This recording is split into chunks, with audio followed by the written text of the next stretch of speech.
now that I have the index of the player who just won, I can select them out of my players array and send them some amount of money from my contract.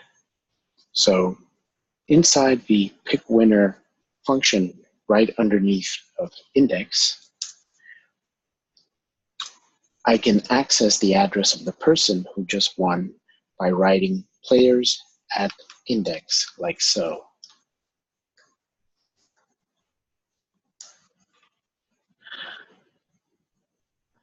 Okay, so this is a reference to my players array, which I defined as a variable at the top of this contract. And then I can access a particular index inside that array by using the square bracket notation similar to JavaScript. So I'm storing a list of addresses inside the players array. So when I say players at index, that's going to return an address. Addresses inside of Solidity are not just numbers or text hash values. They are actually objects of sorts that have properties tied to them. So it's like saying something like this. It would be like 0x6cd 4a, a is 4a, like 302, 4b 9, e66, 844, fb. So something like that. So on this hash, I can call a collection of different methods to somehow work with this address. In this case, I can send some money to this address by somehow calling the dot transfer. And so we'll do that next, dot transfer. Okay. So that is a function that is available on every address that I store inside of Solidity. It's not a plain number. It's not a string, even though it looks like one. They have some number of methods tied to them. So like if I say 1, then that will attempt to transfer one way over to this address. But in this case, I don't just want to send one way. I want to send all the ether in the current contract. So to reference the amount of ether currently in the contract, what I can do is I can say this dot balance. Okay. So this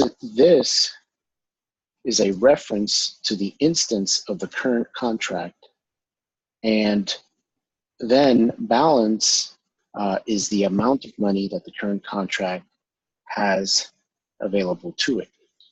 So this will take all the money entered into the contract, into the lottery, and send it to this particular address here. Now I can start to test this out inside of Remix. And I want to be clear that this is not the last line of code that I'm going to write for this contract. But before I move on, I want to test out this pick winner function and ensure it's somewhat behaving how I expect.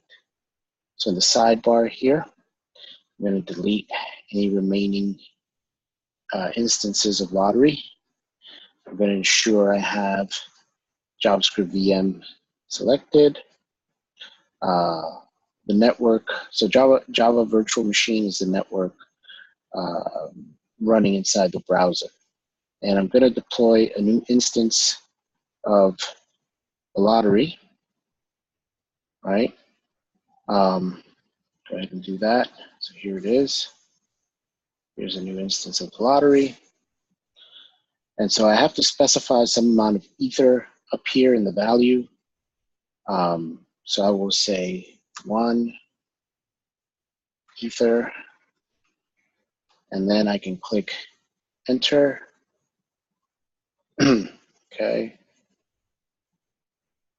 Now I don't see a lot happen, but I believe should be this last one here down here. Yeah, 2 lottery enter pending.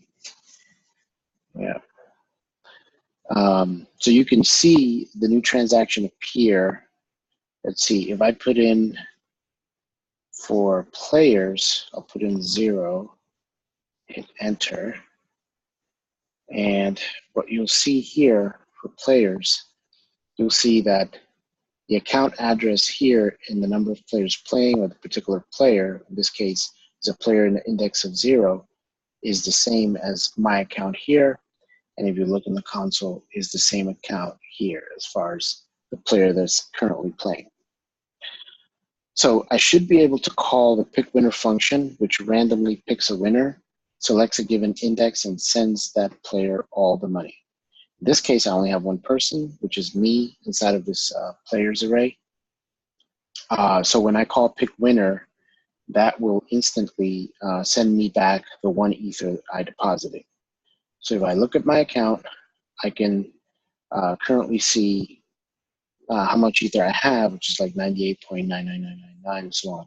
And if I click on pick winner, I should see this amount of Ether go back up.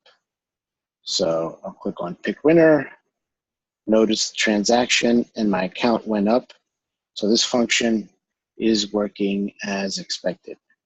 So this is progress, but it's not the last line of code. I still have a pretty good amount of code work on this contract.